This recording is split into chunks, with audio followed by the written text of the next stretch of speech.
Assalamualaikum warahmatullahi wabarakatuh. Bismillahirrahmanirrahim. Alhamdulillahi rabbil alamin. Wabihi nasta'inu ala umurid dunya waddin. Wassalatu wassalamu ala sayyidil anbiya'i wal mursalin, Nabiyyina Muhammadin al-mab'uthi rahmatan lil alamin wa hujjatan 'alal khalaiqi ajma'in wa 'ala alihi wa ashabihi wa man tabi'ahum bi ihsanin ila yaumiddin, amma ba'd.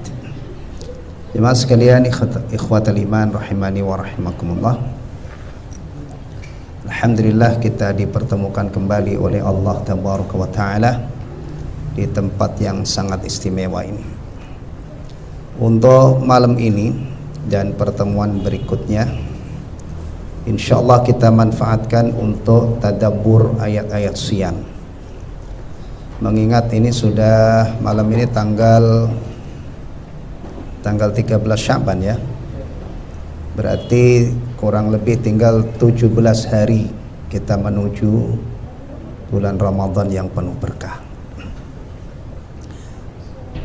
Ikhwatal iman rahimani wa rahimakumullah.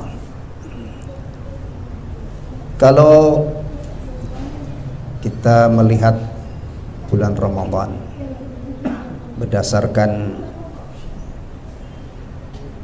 penglihatan kita, itu tidak ada bedanya dengan bulan-bulan yang lain. Kalau antum punya kalender gitu ya, antum lihat Sya'ban, Ramadan, Syawal misalnya, antum lihat gak ada yang beda. Komposisi harinya yaitu, ya kan, dari Ahad sampai Sabtu. Tanggalnya ya tidak beda dengan bulan-bulan yang lain. Berkisar antara 29 sampai 30, antara 29 atau 30, nggak lebih dari itu. Jadi kalau kita melihatnya hanya dengan mengandalkan penglihatan kita, nggak ada bedanya dengan bulan lain. Tapi kalau kita melihatnya dengan pedoman hidup kita, ya, Al-Quran dan As-Sunnah atau hadis-hadis Nabi Sallallahu Alaihi Wasallam, akan terlihat istimewanya bulan ini. Ya, ada apa di bulan Ramadan yang penuh berkah itu? Nanti akan kelihatan. Ya.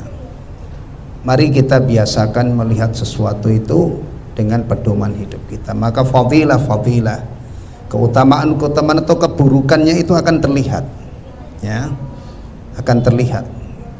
Kalau kita orang Islam sudah tidak lagi berpedoman dengan Al-Quran dan Sunnah, tidak ada yang beda di dunia ini. Antum kalau melihat daging tidak pakai pedoman hidup kita, ya daging kambing, daging sapi, daging yang lainnya, daging. Tapi kalau kita melihatnya pakai pedoman hidup kita, Al-Quranul Karim dan Sunnah, ada ini daging halal, ini daging haram. Yang haram itu maaf, tidak mesti babi loh, jangan salah. Kambing tapi bangkai, sapi tapi bangkai. Bangkai itu definisinya tidak melalui penyembelihan yang syar'i, haram. Betul kan? Ayam, tapi ayam yang mati bukan karena disembelih syar'i, antum tidak bisa mengatakan itu halal. Di dalam Al-Quran dijelaskan bahwa bangkai itu adalah yang mati tercekik, yang mati tertanduk, yang mati karena jatuh. Baik. Mudah-mudahan dengan tadabbur ayat-ayat Al-Quran ini nanti keistimewaan bulan Ramadan itu terlihat. Ada ibadah yang istimewa yang Allah syariatkan di bulan yang penuh berkah ini kelihatan. Jauh-jauh hari seharusnya kita memang harus persiapkan untuk menyongsong datangnya Ramadan. Salah satunya adalah dengan ilmu seputar Ramadan. Nah, dari ilmu ini nanti kita mengetahui fadilahnya puasa, keistimewaan bulan Ramadan. Akhirnya kita rindu ketemu dengan bulan ini. Sangat siap jauh-jauh hari kita insyaallah akan menaati Allah Subhanahu wa taala, menjalankan perintah-perintahnya, menjauhi larangan-larangannya. Salah satu persiapan menyongsong Ramadan itu adalah ilmu. Sehingga ketika kita beribadah itu ala ilmin, berdasarkan ilmu, berdasarkan cahaya, tidak asal, ya, tidak asal. Maka ada kaidah di dalam agama kita ini, al-ilmu qabla al-qauli wal amal. Posisi ilmu itu adalah sebelum seorang muslim berbicara, apalagi bicara agama ya. Bicara dunia aja zaman sekarang nggak pakai ilmu, waduh, udah nggak kepake. Apalagi urusan agama, ini urusan sakral. Sebelum berbicara, sebelum beramal, posisi ilmu terdepan. Atau ada prinsip la yajuzu ta'khirul bayan an waqtil hajah. Tidak boleh menunda penjelasan dari waktu yang dibutuhkan, yang diperlukan. Menjelang Ramadan ya, dibutuhkan penjelasan tentang ilmu-ilmu seputar Ramadan. Jadi ini kita alihkan untuk tadabbur ayat-ayat siyam, dan insya Allah nilainya ya tidak berkurang, karena ini juga ayat-ayat Al-Quran. Surah An-Nazi'at kemarin juga surah-surah atau ayat-ayat Al-Quranul Karim. Baik, berarti untuk surah An-Nazi'at sampai di situ dulu. Insya Allah nanti mungkin ba'da Id ya, Id dulu ya, puas-puasin dulu menikmati Id. Apalagi 2 tahun kita tertahan ya, nggak bisa pulang kampung. Mudah-mudahan Id kali ini lancar. Covid sudah almarhum gitu ya, sudah ditarik oleh Allah, sudah aman lagi. Mudah-mudahan ibadah kita bisa sempurna. Ikhwatal iman rahimani wa rahimakumullah. Ayat siyam dalam Al-Quran itu tidak banyak. Ayat siyam, ayat tentang puasa itu tidak banyak ya. Dari surah Al-Baqarah 183 sampai 187 itu ya. Ini rangkaian ayat-ayat siyam. Dari ayat-ayat yang mulia ini kita mendapatkan ilmu tentang siyam. Nah, kalau lebih luas lagi ya, rujukannya tentu kitab-kitab fikih ya, yang ditulis oleh para imam mujtahidin atau para ulama yang memang menguasai betul dalam masalah ini ya. Baik, kita awali dari ayat 183. Qala Allah Ta'ala, a'udzu billahi minasy syaithanir rajim. Ya ayyuhalladzina amanu kutiba 'alaikumus shiyam kama kutiba 'alal ladzina min qablikum la'allakum tattaqun. Ya. Wahai orang-orang yang beriman. Ini yang menyeru siapa ini? Allah Tabaraka wa Ta'ala. Ini bisa kita katakan nida'ur rahman li ahlil iman. Seruan Allah, panggilan Allah yang maha pengasih, yang maha penyayang ya, terhadap orang-orang beriman. Inilah mulianya orang-orang beriman. Allah Tabaraka wa Ta'ala memanggil mereka, menyeru mereka dalam Al-Quran. Itu ada 89 ayat ya, ayat-ayat ya ayyuhalladzina amanu ya. Ini urutan yang kelima. Kalau antum baca dari awal Al-Baqarah, ini ayat ya ayyuhalladzina amanu yang kelima. Kenapa Allah memanggil orang-orang yang beriman? Rahasianya karena orang beriman itu hidup dalam arti yang sebenarnya ya. Jika dipanggil oleh Allah, dia siap. Jika diperintah oleh Allah, dia siap menjalankan perintah. Jika dilarang oleh Allah, dia siap menjauhi larangan Allah. Jika diberi petunjuk untuk kebaikan dunia dan akhiratnya, dia siap memegang erat petunjuk tersebut. Maka isinya ya, ayat-ayat ya ayyuhalladzina amanu itu berkisar itu.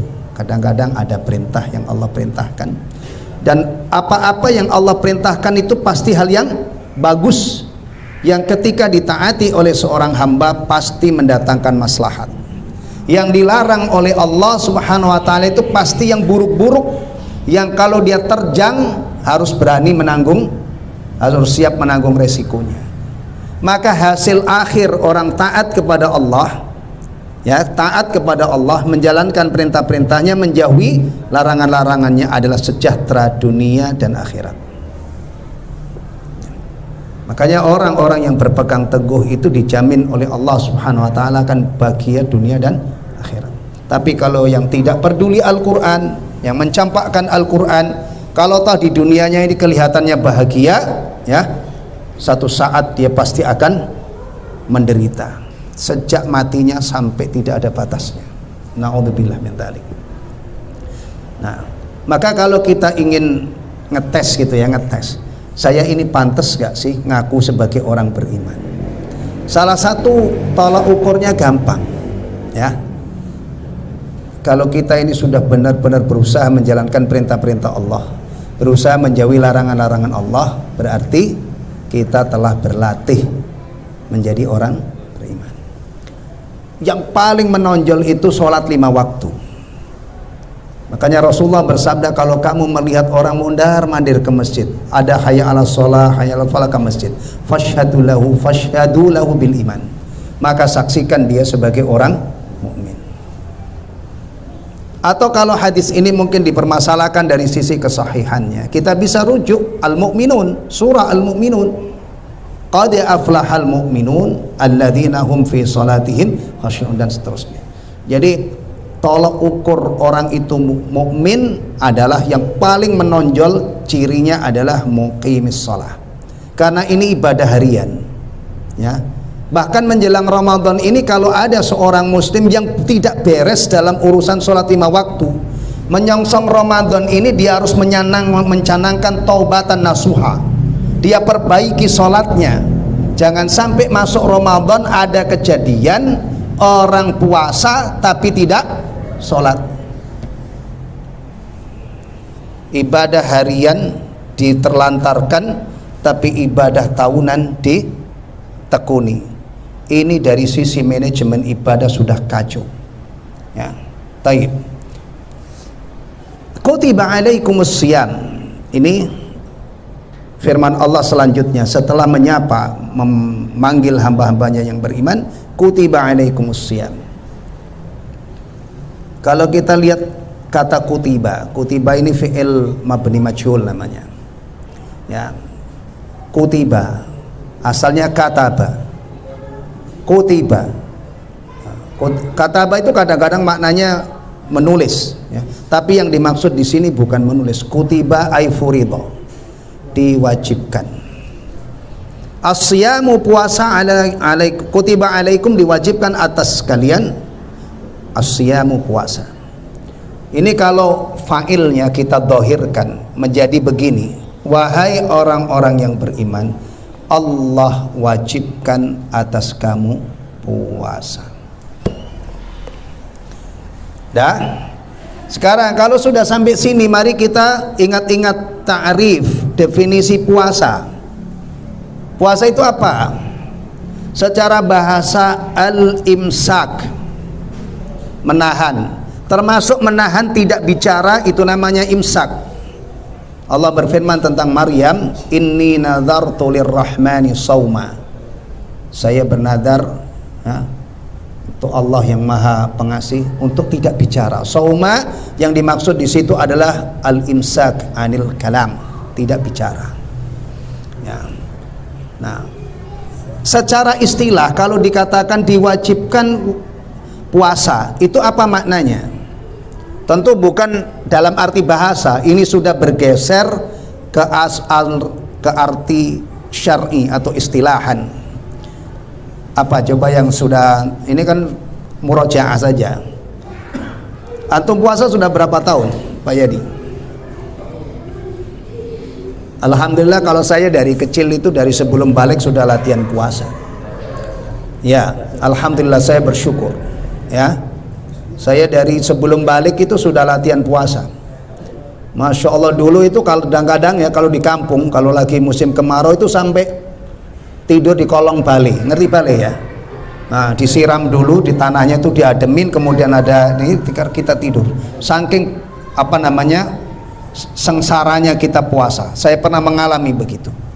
Kalau jatuh musim kemarau itu di daerah saya itu termasuk panas. Apa puasa itu, ikhwatal iman? Ini kan rutin bagi kita yang sejak balik sudah puasa, taruhlah 15 tahun. Sekarang umurnya 50 tahun, ya. Tidak pernah tinggal puasa, berarti sudah 35 kali dia puasa.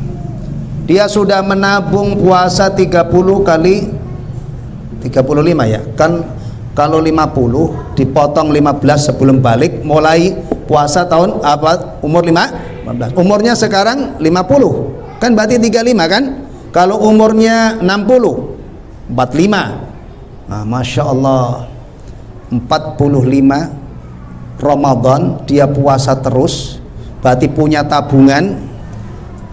Apalagi kalau nanti setelah Ramadan ditambah 6 hari di bulan Syawal, Masya Allah ya. Bayangkan kalau orang sudah berpuasa seperti ini, layak berharap kepada Allah, berdoa, Allah mataqabbal minna siyamana, ya kan? Tapi kalau nggak puasa, menumpuk dosa-dosa besar. Setiap hari nggak puasa satu dosa besar, setiap hari nggak puasa satu dosa besar. Makanya satu saat antara orang yang rajin ibadah dengan yang tidak ibadah pasti beda. Antara orang yang beriman dengan tidak beriman pasti beda. Klimaknya la yastawi ashabul jannati wa ashabun nar. Ashabul jannati humul faizun.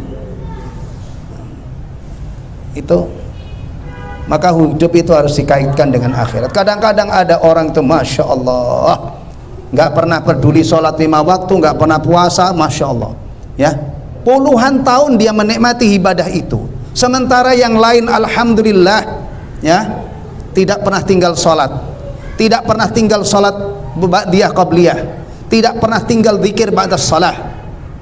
Dari jalur sholat saja sama-sama diberi kesempatan 30 tahun hidup ya, dimulai dari balik, kan ibadah itu kan wajibnya dimulai dari balik ya. Tapi yang satu tidak pernah sholat, yang satu tidak pernah tinggal sholat. Secara kuantitas saja antum hitung itu. Dan amal itu ketika sudah ditanam, yang menanam itu berhak berdoa kepada Allah agar amalnya diterima. Tapi kalau yang tidak beramal mau apa? Yang parah itu kalau mati. Rata-rata orang muslim itu kalau mati sayang banget sama saudaranya, semoga diterima amal ibadahnya. Nggak taunya dia tidak punya amal ibadah yang dia siapkan. Ayo, emang doa itu bisa dorong orang tidak punya amal kemudian tiba-tiba punya amal? Enggak, doa itu bukan utama amal. Memang orang itu kalau sudah nggak mikir mati, nggak mikir barzah, nggak mikir akhirat, itu nggak ada apa-apa hidup ini. Tapi kalau mikir ke sana, Masya Allah, bahkan ucapan saja menjadi serius. Silakan Anda ngomong semau-mau Anda kalau sudah tidak bisa dinasihati, tapi yakinlah ya, ucapanmu itu tidak ada yang hilang, ditulis oleh malaikat, nanti akan menghadap Allah Subhanahu wa taala. Allah wajibkan atas kalian puasa. Puasa itu adalah menahan makan dan minum, dan yang paling istimewa lagi adalah berhubungan intim dengan istri, berhubungan intim suami istri. Waktunya membentang dari fajar dan sampai maghrib. Yang menentukan ini adalah Allah. Waktu ini Allah menentukan. Nanti di ayat terakhir bab siam itu Allah yang menentukan. Tidak boleh dikotak-katik, tidak boleh digeser. Sama dengan sholat, Allah yang menentukan. Kita tidak boleh kotak-katik, kita harus mengikuti ketentuan Allah. Maka ibadah itu di satu sisi adalah ujian. Anda taat apa enggak kepada Allah? Ya. Baik. Berarti sudah terbayang ya, puasa ini kalau dilihat hanya secara kasat mata itu ibadah yang ngenakin apa ibadah yang tidak ngenakin? Nggak boleh makan dari fajar sampai maghrib. Enak apa enggak? Enggak enak. Maka mari kita belajar, hidup itu jangan nurutin hawa nafsu. Hidup itu belajar taat kepada Allah, meskipun nanti kalau kita kaji itu tidak menyengsarakan insya Allah. Bahkan seorang muslim yang ngerti tentang hakikat puasa insya Allah sangat siap ya, untuk menjalankan ibadah ini. Saya ambilkan contoh, orang kerja itu enak apa enggak? Enggak enak, capek.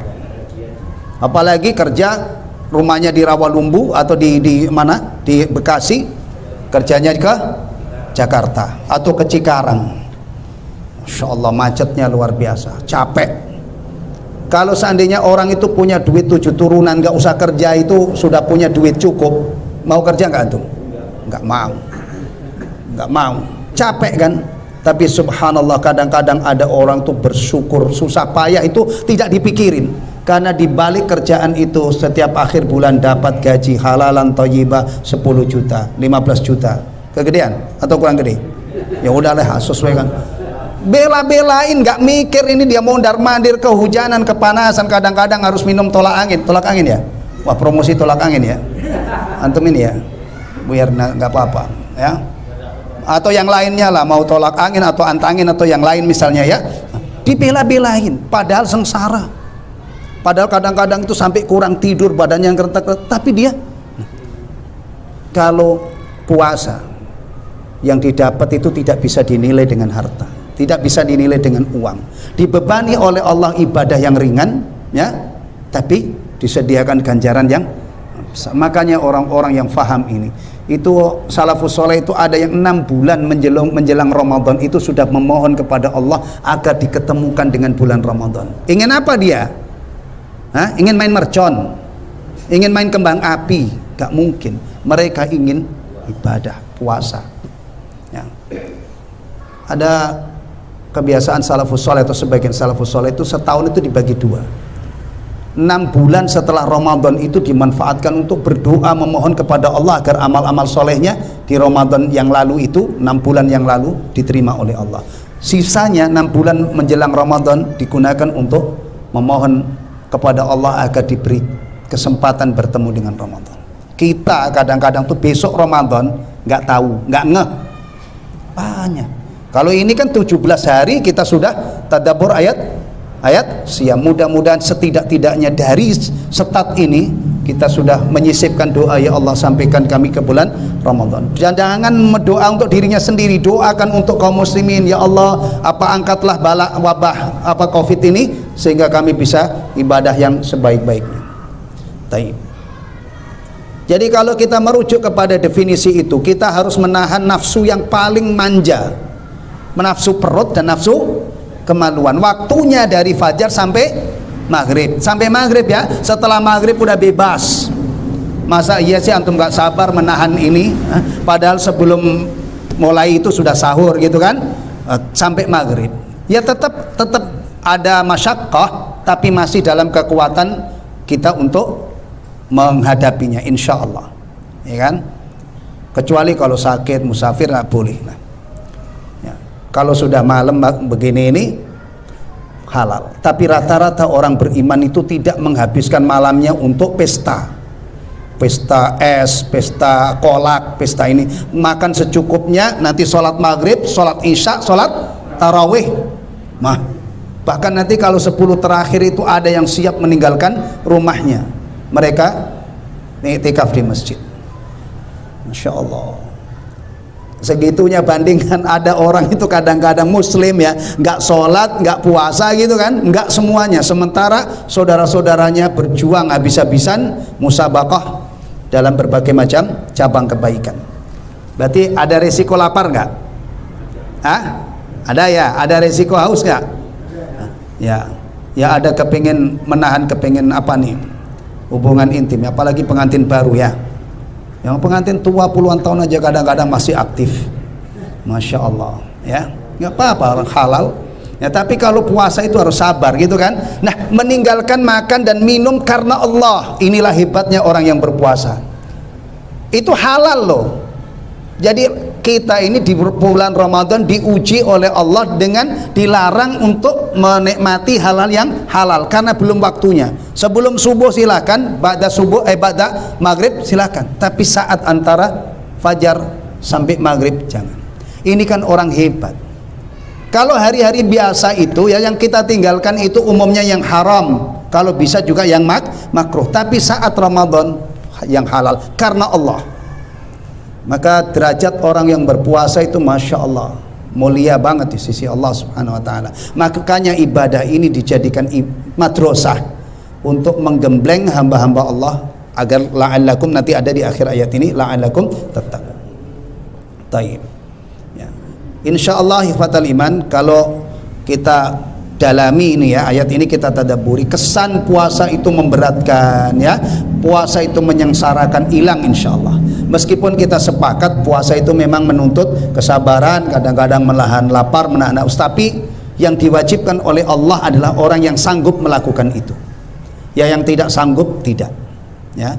Nanti di ayat berikutnya jelas, ada orang-orang yang dikasih rukhsah, keringanan oleh Allah, tidak puasa dan itu tidak berdosa baginya. Kama kutiba 'alal ladzina min qablikum, sebagaimana diwajibkan atas orang-orang sebelum kamu. Perhatikan ini, seiring Allah menyatakan kutiba 'alaikum, dikhabarkan oleh Allah ya, bahwa puasa ini juga diwajibkan oleh Allah atas orang-orang sebelum kita, sebelum umat Rasulullah Muhammad sallallahu alaihi wasallam. Puasa ini diwajibkan tahun 2 Hijriah. 15 tahun Nabi berdakwah baru ada kewajiban puasa. Saat itu Allah kabarkan bahwa puasa yang diwajibkan oleh Allah atas Rasulullah dan umatnya juga diwajibkan untuk umat-umat terdahulu. Apa faedahnya? Ikhwatal iman, faedahnya apa? Wallahu ta'ala alam, sepanjang yang saya baca dari tafsir-tafsir itu saya simpulkan ada 2 faedah. Yang pertama ini untuk menyulut semangat berlomba. Tadi kan yang dipanggil itu orang mukmin ya, orang beriman kan. Orang beriman itu kalau mendengar saudaranya melakukan kebaikan, itu dia tidak mau kalah. Dia tidak mau kalah. Itu orang mukmin. Termasuk misalnya antum tahu bahwa si fulan itu ahli tahajud, ahli puasa, sementara antum susah untuk tahajud, itu masya Allah ya, kita merasa kalah dengan dia, kita pengen berlomba dengan dia. Nah, beda dengan orang munafik. Orang munafik itu kalau melihat ada orang mengamalkan Islam, hatinya sumpek, nafasnya ngos-ngosan, bencinya luar biasa ya. Ini pertama, menyulut ruhut tanafus, ruhut tasabuk, menyulut semangat berlomba, semangat berlomba dalam kebaikan, fastabiqul khairat. Nah, makanya sholat berjamaah itu sebenarnya juga menyulut ini. Ketika kita tahu bahwa shaf yang pertama itu shaf yang paling utama, ya kan? Satu waktu kita tidak dapat karena agak datangnya itu agak belakangan, ya kan? Otomatis antum dapat ini. Antum masya Allah itu saudara-saudara saya dapat shaf pertama. Besok saya tidak mau kalah ya, saya akan upayakan, tapi yang nggak usah desak-desakan, kapasitasnya juga terbatas. Kalau nggak dapat pertama ya kedua, tapi setidaknya ada yang merasa kehilangan ketika tidak bisa, atau masbuk ya kan. Masbuk terus-terusan itu kan nggak elok lah, masbuk terus-terusan ya kan. Nih hari ini masbuk, ada merasa kehilangan, ada merasa ada fadilah yang tidak tergapai, saya upayakan besok tidak masbuk.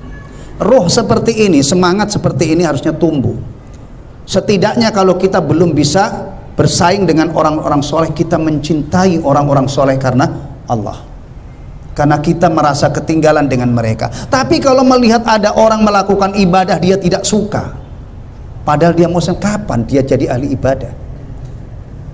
Bahkan mungkin dengan sebab cintanya kita karena Allah kepada ahli ibadah, meskipun ibadah kita pas-pasan, siapa tahu karena sebab cinta ini kita diangkat derajat kita oleh Allah bersama mereka. Antum kalau ingin menyaingi Abu Bakar itu kira-kira sanggup nggak? Abu Bakar itu dijamin masuk surga loh. Kalau kita itu baru Rabbana atina fid dunya hasanah wa fil akhirati hasanah wa qina adzabannar, itu pun kita tidak tahu apakah doa kita itu diterima atau tidak.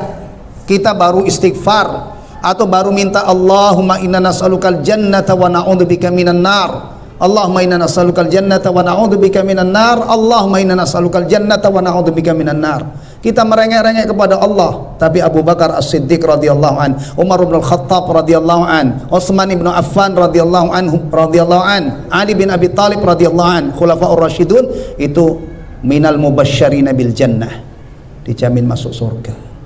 Kalau antum bersaing dengan orang ini masih punya nyali mengatakan, oh saya bisa, nggak mungkin kan? Jauh. Tapi dengan cinta kita kepada para sahabat karena Allah, mudah-mudahan sesuai dengan sabda Rasulullah, almar'u ma'aman ahab. Seseorang itu nanti akan dikumpulkan oleh Allah bersama orang yang dia cintai. Ini Rasulullah bersabda ini karena ada Badui bertanya, ya Rasulullah mata sa'ah, katanya, wahai Rasulullah kapan kiamat itu? Masya Allah pertanyaan. Sampai sekarang itu orang pada takut kiamat, gak inget kiamat. Si Badui ini tanya tentang kiamat, mata sa'ah. Rasulullah, karena Rasulullah tidak diberitahu oleh Allah kapan terjadinya kiamat ya, tapi ilmu tentang kiamat dari Rasulullah itu banyak, termasuk tanda-tanda kiamat, munculnya Dajjal, turunnya Isa, munculnya Ya'juj wa Ma'juj dan seterusnya. Tanda-tanda besar itu dijelaskan oleh Rasulullah, tapi kapan terjadinya persisnya Rasulullah tidak tahu. Maka tidak diladeni oleh Rasulullah pertanyaan ini. Justru Rasulullah balik bertanya, ma'adattalaha, apa yang telah kamu siapkan untuk kiamat, menyongsong datangnya kiamat itu. Si Badui mengatakan, saya tidak menyiapkan berupa amal soleh yang banyak, tapi saya mencintai Allah dan Rasulnya. Lalu Rasulullah bersabda, anta ma'aman ahbabt, kamu akan bersama orang yang kamu cintai. Maka mencintai Rasulullah, mudah-mudahan nanti kita dikumpulkan oleh Allah bersama Rasulullah. Mencintai sahabat-sahabat Rasulullah sallallahu alaihi wasallam, mudah-mudahan dari jalur ini kita dikumpulkan. Yang kedua, faedah yang kedua adalah untuk meringankan beban puasa. Karena kalau Allah wajibkan atas kita puasa dan dikhabari oleh Allah bahwa orang-orang terdahulu juga puasa, enteng. Sama kalau antum takziah, sabar ya sabar, sekarang giliran kamu yang mendapatkan musibah ini. Semua orang akan mengalami, bahkan yang lebih parah dari kamu banyak. Akhirnya orang yang tadinya hancur berkeping-keping hatinya ya, dengan adanya saudaranya yang mendekati, menguatkan kesabarannya, akhirnya sadar, oh ternyata bukan saya saja yang mengalami musibah ini ya. Taib, la'allakum tattaqun, supaya kamu bertakwa. Alhamdulillah, Allah tidak pernah menjerumuskan kita. Diwajibkan puasa, tujuannya la'allakum tattaqun. Kalau ini diuraikan paling singkat, yang secara singkat ya, yang paling istimewa adalah orang bertakwa itu dinyatakan oleh Allah surga disediakan untuk mereka. Oh, berarti puasa ini ya diwajibkan oleh Allah untuk menempa hamba-hambanya menjadi orang yang bertakwa agar layak menjadi penghuni surga. Itu kalau kita cari yang paling istimewa. Tapi kalau sebelum ke surga, orang-orang bertakwa ini diperhatikan, ditolong, dibantu oleh Allah. Wa may yattaqillah yaj'al lahu makhraja wa yarzuquhu min haitsu la yahtasib. Barang siapa yang bertakwa kepada Allah ya, maka Allah akan memberi jalan keluar dari segala macam problematikanya, dan Allah beri rizki dari arah yang tidak pernah diduga-duga. Urusan rizki itu kalau ada kejutan itu nikmat banget. Ada orang kerja akhir bulan ya, alhamdulillah saya tidak mengira kalau hasil kerja saya itu segini. Sementara ada orang kadang-kadang invest miliaran dolar ya, berarti triliunan, ribuan triliun, kadang-kadang bangkrut ya. Itu yang paling dekat ini di dunia, janji Allah di dunia ya, wa may yattaqillaha yaj'al lahu min amrihi yusra. Barang siapa yang bertakwa kepada Allah, Allah akan jadikan semua urusannya mudah. Ini ikhwatal iman, kita ini orang muslim ya, kita pakai cara-cara yang diajarkan dalam agama kita. Kita pengen dibantu oleh Allah, pengen ditolong oleh Allah, mendekat kepada Allah. Fadhkuruni adkurkum, ingatlah kalian kepadaku, niscaya aku akan ingat kalian. Masya Allah, banyak banget. Bahkan ada kitab khusus ditulis ini, judulnya Nurut Taqwa wa Dhulumatil Ma'asi. Itu dihitung oleh penulisnya, dikumpulkan dari ayat-ayat dan hadis Nabi. Itu balasan takwa itu puluhan, mulai dari yang ibaratnya bisa dipetik sekarang sampai nanti puncaknya, uiddat lil muttaqin wasari'u ila maghfiratin min rabbikum wa jannatin arduha samawati wal ardu uiddat lil muttaqin ya. Jadi dari sekarang ya, kita mengharap kepada Allah, mudah-mudahan kita diberi kesempatan untuk bertemu dengan bulan Ramadan. Kita akan puasa yang bagus, mudah-mudahan melalui penempaan puasa Ramadan kita keluar menjadi orang bertakwa. Akhirnya jazanya di surga, di akhirat masuk surga. Taib. Dan puasa dengan surga ini dekat banget. Ya, pertama Allah menyatakan bahwa orang yang berpuasa diampuni dosa-dosanya. Ya, yang kedua Rasulullah bersabda bahwa untuk spesial orang-orang yang punya amal puasa itu disediakan pintu masuk secara khusus, namanya pintu Ar-Rayyan. Jadi dekat. Kalau tadi puasa itu untuk takwa, ya, tujuannya bertakwa. Rasulullah ditanya tentang sesuatu yang paling banyak menyebabkan manusia masuk surga. Su'ila Rasulullah sallallahu alaihi wasallam an aktsari ma yudkhilin nasal jannah. Ya. Faqal taqwallah wa husnul khuluq. Ya, taqwallah wa husnul khuluq. Rasulullah ditanya tentang sesuatu yang paling banyak menyebabkan manusia masuk surga. Jawab beliau, taqwallah dan akhlak yang bagus. Dah melalui penempaan puasa Ramadan ini, seorang muslim, ya, yang puasanya bagus, dia berpotensi menjadi orang bertakwa, sekaligus akhlaknya juga bagus. Apalagi pelajaran akhlak di saat kita puasa itu ada penekanan yang luar biasa. Misalnya masalah dermawan, antum dari sekarang yang punya kelapangan rezeki, rancang, ya, berburu ganjaran istimewa di bulan Ramadan, yaitu memberi buka orang-orang yang puasa. Mulai sekarang, ya, bisa 1000 porsi, alhamdulillah, bisa 100 porsi, kita berebut jalur ini. Ini istimewa. Jangan sampai masya Allah orang ini puasa tapi pelitnya masih lengket. Astagfirullahaladzim. Rasulullah itu asli orang dermawan. Puncak kedermawanan Rasulullah SAW ada di bulan Ramadan. Tiru Rasulullah. Jangan hanya kita belajar sunnah atau belajar sirah beliau, ikuti, teladani, baru insya Allah kita punya amal seperti yang dilakukan oleh Rasulullah SAW, sesuai dengan kemampuan kita. Meskipun amalnya tentu kualitasnya beda. Rasulullah itu kalau beramal antum tidak usah tanya keikhlasan beliau, tapi kalau kita beramal itu masih berjuang supaya ikhlas. Ikuti Rasulullah SAW memperbanyak baca Quran di bulan Ramadan, kita ikuti dengan memperbanyak tilawah. Nah, apalagi kesabaran itu diasah habis-habisan di bulan Ramadan. Sampai Rasulullah mengajarkan adab puasa, kalau kamu dicaci maki orang dan ditantang orang untuk berkelahi, diajak berkelahi, jawab inni shaim. Kadang-kadang ada laki itu diem, tapi kalau sudah diinjak-injak kehormatan, ditantang orang berkelahi, kadang-kadang kalap. Orang pada terkejut, si fulan itu pendiam tapi kok ngamuk dia, ya kan ditantang orang. Di puasa itu, di saat puasa, kalau dalam kondisi ekstrim seperti itu, Rasulullah mengajari kiat untuk melawan menumbuhkan kesabaran. Katakan inni shaim marrotain, kata Rasulullah. Ya, jadi kalau misalnya kita dicaci maki orang, misalnya, maaf ya, saya sedang puasa, jangan mencaci maki saya. Kata ulama, ini ada dua makna, dua faedah. Pertama, mengingatkan kita yang sedang berpuasa supaya tidak kecolongan. Saya sedang berpuasa, tidak pantas, tidak level melawan orang seperti ini. Puasa saya bisa rusak.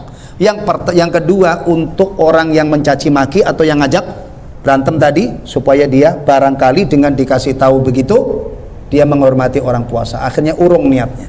Yang jelas Rasulullah mengajarkan ini, ya.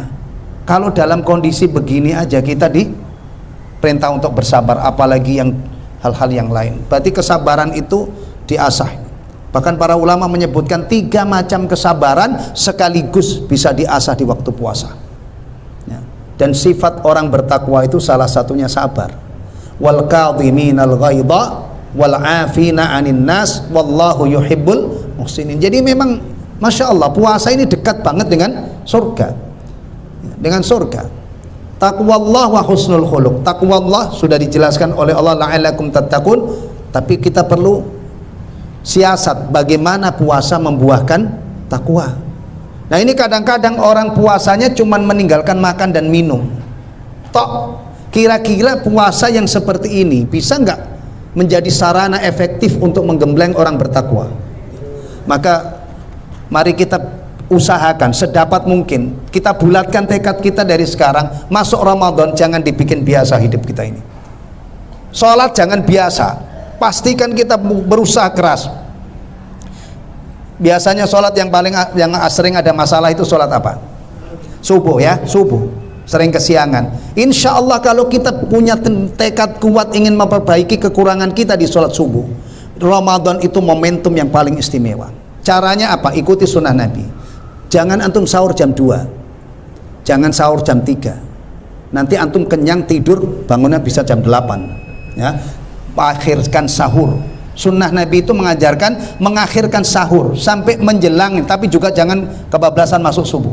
Antum manage lah, misalnya 5 menit sebelum subuh antum sudah selesai urusan ini. Habis minum teh hangat, masya Allah masih binar-binar panggilan adzan berkumandang. Adzan kan keras ya, keras kan adzan, keras lah.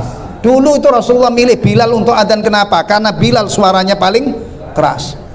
Adzan jangan malu-malu, keras ya. Taib. Nah, diperkuat lagi as-salatu khairum minan naum. Alhamdulillah baru sahur masih anget, matanya masih benar-benar ke masjid sehari, 2 hari, 3 hari, 30 hari. Insya Allah nanti bulan Syawal itu sudah biasa bangun subuh ya. Alhamdulillah dapat 1 ayat. Pekan depan kita lanjutkan. Antum jangan khawatir ya, Allah wajibkan puasa itu bukan 3 bulan, bukan 2 bulan, bukan 1,5 bulan, cukup 1 bulan dalam setahun, yang kalau dihitung pakai skala hari diungkapkan oleh Allah ayyaman ma'dudat, beberapa hari tertentu. Wallahu ta'ala alam bissawab. Subhanakallahumma bihamdika asyhadu an la ilaha illa anta astaghfiruka wa atubu ilaik. Wassalamualaikum warahmatullahi wabarakatuh.